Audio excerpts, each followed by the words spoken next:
Madame la Première Dame s'est absentée du 16 au 23 aujourd'hui, hier, sur invitation d'une fondation, la Fondation Rolangui, en RDC.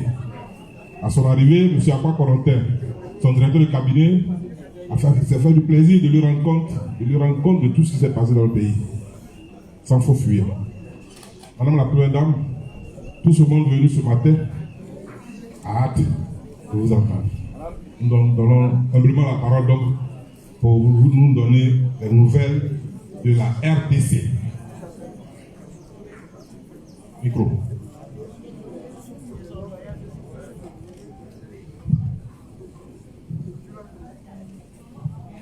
Je voudrais vous saluer. Vous saluer, vous tous.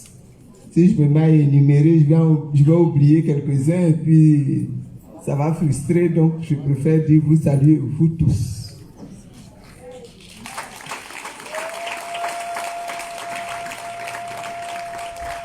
Merci d'être venus si nombreux, si nombreuses pour me souhaiter la bienvenue. Merci beaucoup, que Dieu vous bénisse. Je dois avouer que ça a été pour moi une grande surprise. Je m'attendais juste à rentrer à la maison et puis à parler avec vous après pour faire le compte rendu. Je ne savais pas que vous aviez organisé quelque chose même pour m'accueillir. Vraiment, que Dieu vous bénisse.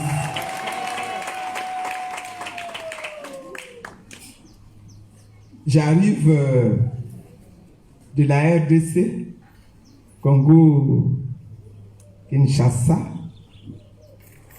C'est depuis ma sortie de prison, c'est la première sortie hors de la Côte d'Ivoire.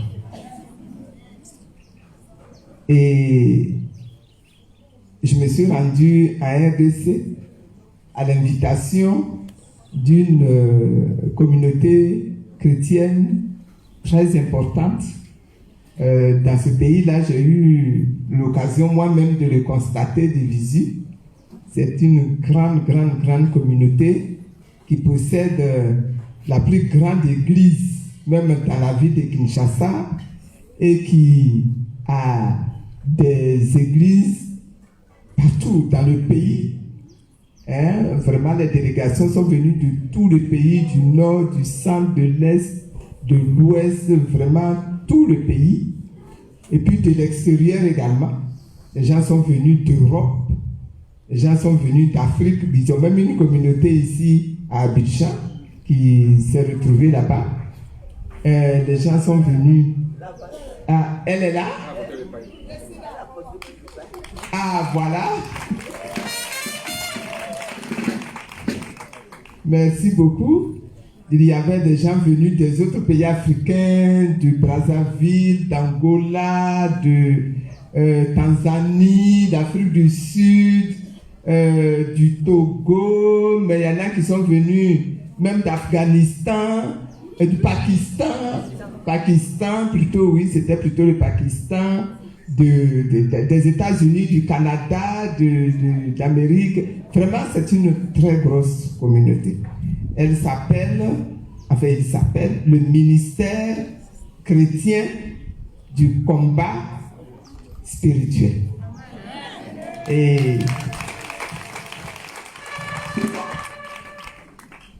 Et c'est un ministère qui a été fondé par monsieur et madame Rolangui. Ils sont aujourd'hui décédés. Cela fait maintenant 6 ans qu'ils sont partis. Mais ils ont laissé ce ministère-là, qui aujourd'hui a 30 ans. Et ce sont les fils et les filles qui dirigent aujourd'hui cette communauté, ce ministère. Et c'est eux qui ont fait le déplacement pour venir jusqu'ici à Abidjan pour m'inviter. Ils m'ont adressé leur invitation il y a déjà quelques mois. Le président Gbagbo était encore à Bruxelles, il n'était pas encore entré en Côte d'Ivoire quand l'invitation, ils se sont déplacés pour venir me porter l'invitation. Quelque temps après, le président Gbagbo est rentré et puis moi je ne pouvais pas y aller parce que il y avait encore l'épée de Damoclès de la CPI qui était sur ma tête. Donc je ne pouvais pas sortir du pays. Je leur ai dit, vraiment, je suis très honoré de recevoir votre invitation, mais je ne peux pas sortir du pays parce que je n'ai pas encore fini avec la CPI. Ils m'ont dit, maman, laisse, on va aller prier. Et tu vas venir au Congo à Kinshasa. Moi, j'ai souri. Et puis j'ai dit, c'est vrai que dans la Bible, on dit que Dieu ouvre des chemins là où il n'y a plus de chemin. Mais on va voir un peu cette fois-ci là. Et c'est comme ça qu'ils sont partis. Et ils se sont mis à prier comme ils l'ont promis. Et quelques semaines, enfin, un peu plus d'un mois après, la nouvelle est tombée. La CPI a annulé son mandat.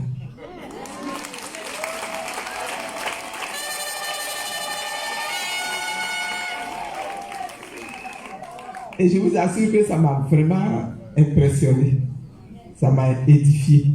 Je sais, j'ai expérimenté moi-même que notre Dieu, là, quand il lui parle, il t'entend, il t'écoute et il t'exauce. Mais là, c'était vraiment grandiose. Donc, j'ai estimé important de faire des déplacements pour aller répondre à leur invitation. Et voilà comment je me suis retrouvé donc à RDC pendant une semaine où nous avons prié ensemble, chanté ensemble, dansé ensemble. Je ne suis pas un peu fatigué, sinon j'allais faire une démonstration d'un morceau congolais ici, là, vous-même, vous n'avez pas la sortie.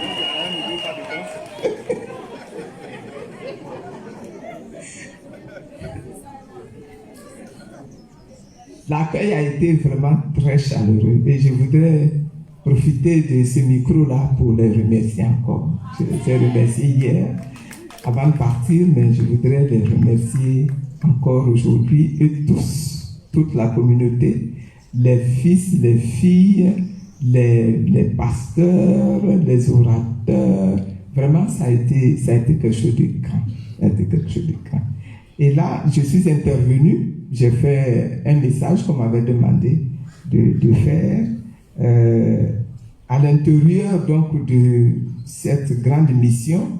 Ils ont plusieurs organisations. Ils ont une organisation des femmes, ils ont une organisation des hommes, une organisation des jeunes.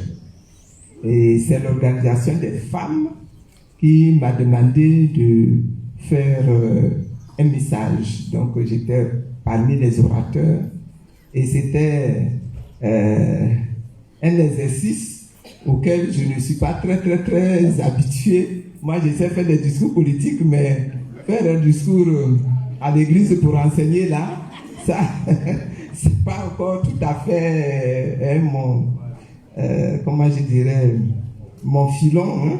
Et donc, bon, je me suis débrouillé et j'ai fait quand même mon message. C'était le mardi et ça a beaucoup intéressé. Dans la salle, même quand je parlais, il y a des gens qui pleuraient. C'était vraiment impressionnant. C'était impressionnant. Le lendemain, le mercredi, ils m'ont convié à une rencontre à côté de la convention. Ils m'ont convié à une rencontre avec les femmes qui veulent faire des affaires, qui sont opératrices économiques. Il y en a qui sont dans l'informel, il y en a qui sont dans le formel, il y en a qui sont des grandes patronnes et tout, mais qui voulaient discuter avec moi de ce qu'il faut faire pour aider les femmes à devenir des grandes entrepreneurs, des grandes femmes du monde économique. Et on a vraiment parlé pendant près de 2 heures, elles ont posé des questions, moi j'ai répondu à leurs questions. Il s'agissait surtout de les encourager et il s'agissait surtout de les sensibiliser à ce message-là qui pour moi, est le message aujourd'hui qui est le message le plus important. Nous devons devenir les Ivoiriens comme les Africains, des hommes de valeur, des femmes de valeur. Et nous devons fonder toute notre vie, notre action sur des valeurs qui ont été définies pour nous. La valeur de compétence, la valeur de la crainte de Dieu, la valeur d'intégrité et la valeur d'incorruptibilité. Je vous en ai souvent parlé ici. J'ai répété cette même vision-là aux femmes là-bas. Et ça a été bien accueilli. Ça, c'est vraiment quelque chose d'important.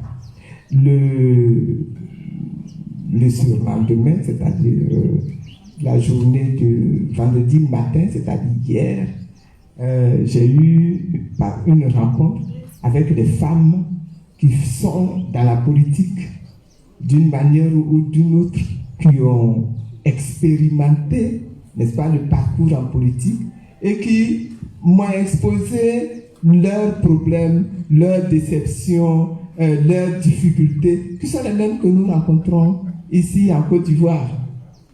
Hein?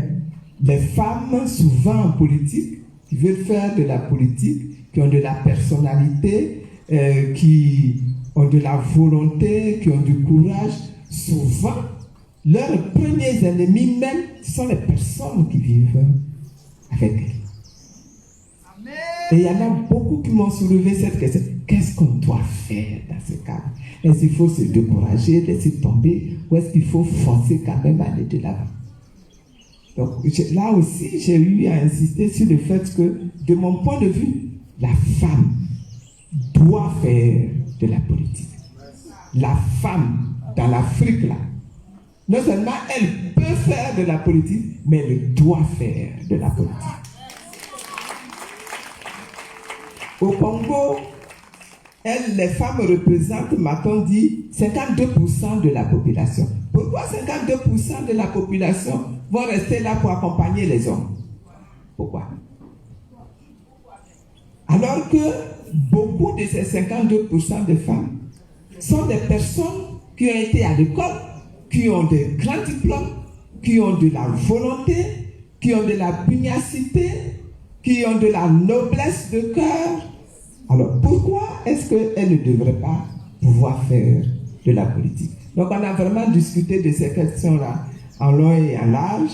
Évidemment, il y en a qui voulaient savoir un petit peu pourquoi mon mari décide de divorcer. Ils ont posé franchement toutes les questions. Et on en a parlé.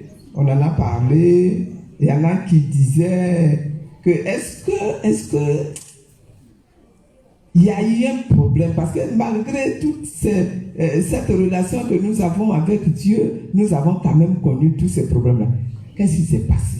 Est-ce qu'il y a eu un problème avec Dieu? Ou est-ce que nous avons désobéi à Dieu d'une manière ou d'une autre? Et j'ai pu également répondre, ce que je réponds ici toujours et que je vous dis, j'ai dit, l'histoire de la Côte d'Ivoire se retrouve dans la Bible.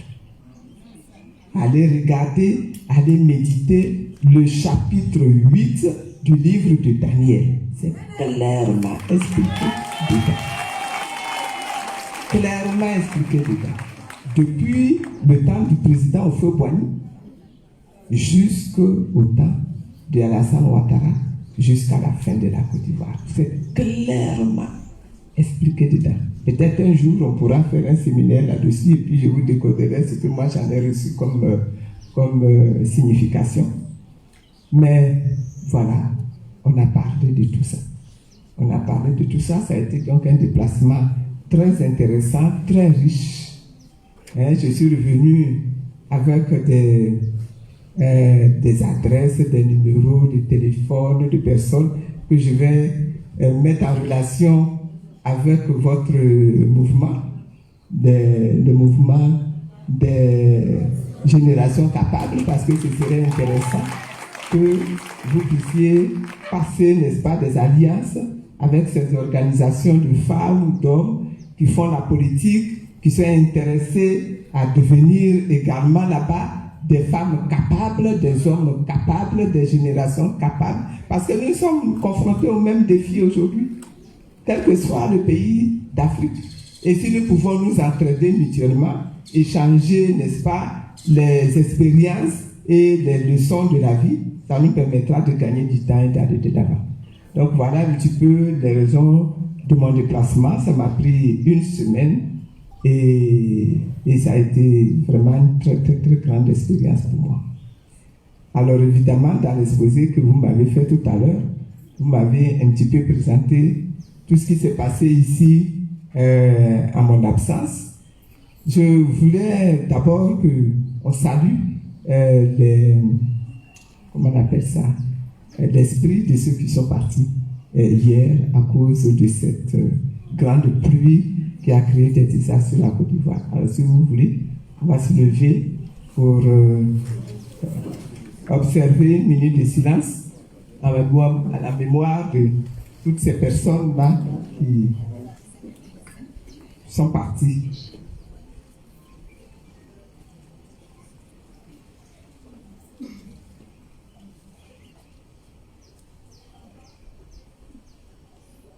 Merci.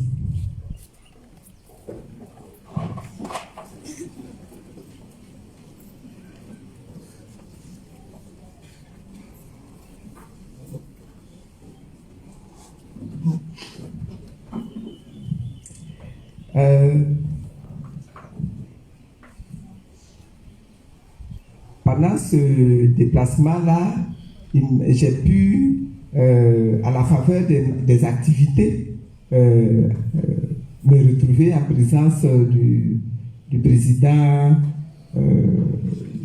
Tshisekedi, président du Congo RDC, un homme qui s'est montré très, très affable, très délicat à ma faveur. Et je voudrais profiter de votre micro pour le remercier déjà d'ici devant. J'ai pu rencontrer également des dames ministres du gouvernement avec qui vraiment j'ai eu des échanges très très très fructueux. Je voudrais elles aussi les remercier. La ministre d'État chargée du genre, voilà c'est ça, chargée du genre, de la femme et de l'enfant là-bas. De même que la ministre chargée de la formation professionnelle et de l'emploi. Et ça, vraiment, on a eu de très, très, très bons échanges. Et puis, bien sûr, il y avait beaucoup d'autres qui sont des députés, qui sont dans les conseils municipaux, qui sont des avocats, qui sont des architectes. Vraiment, ça a été une très, très grande rencontre. Et je voudrais les remercier toutes pour... il y a même des hommes qui étaient là également. Et je voulais les remercier tous pour cette bonne disposition-là qu'ils ont manifestée à mon endroit. Mais cela me rendu compte que je suis plus connu au Congo que je ne le crois. Hein. Il y en a qui m'ont reconnu, même avec le cache-nez. Il y a un qui s'est arrêté et dit « Mais c'est pas Madame Babo !»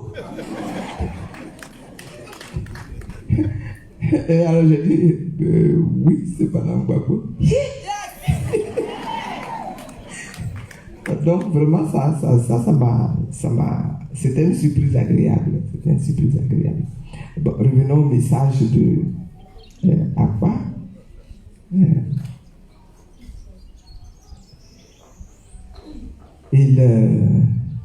C'est bon que le pays bouge, c'est bon que les choses évoluent. C'est bon qu'au niveau politique, il y ait de la vie. C'est une très bonne chose. Une très bonne chose. Maintenant, quant à savoir un petit peu pourquoi je n'ai pas pu être au congrès, qu'est-ce que je pense du nouveau parti, etc. Je pense que ça, je donnerai... j'en parlerai plus tard. Aujourd'hui, on est là pour se dire à quoi bas et bonne arrivée, bonjour. Donc, on va rester dans ce registre-là.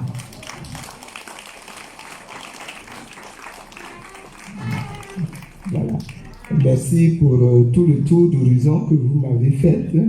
C'est peut-être pas la peine que je réagisse à tous les points qui ont été développés, mais vraiment, je voulais vous dire que Dieu nous aime, que nous avons un grand chemin à parcourir, que nous ne sommes pas inutiles et que nous ne serons pas inutiles dans cette nation. Voilà. Merci beaucoup.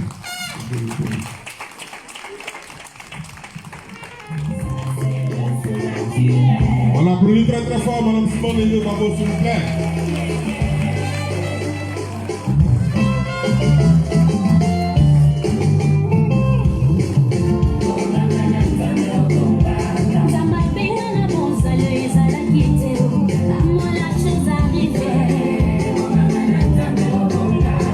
Pourquoi c'est blanc, la vie n'est pas morte, seulement endormie.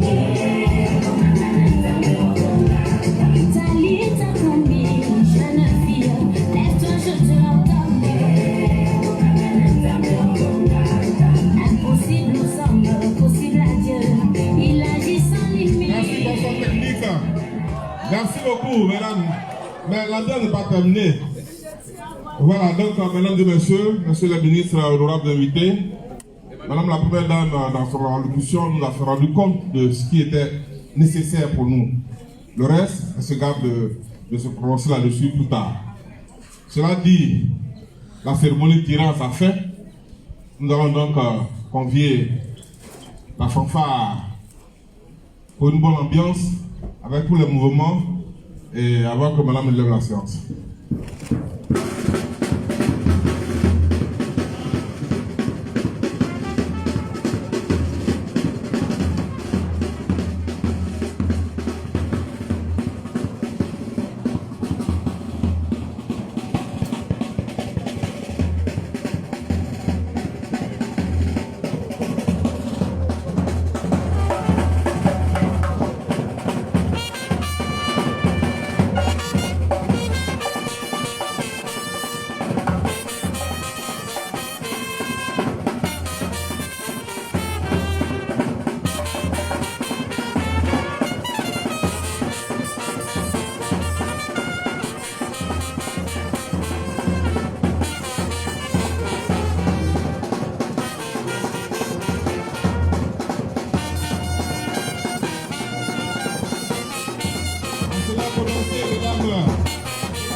Barrière.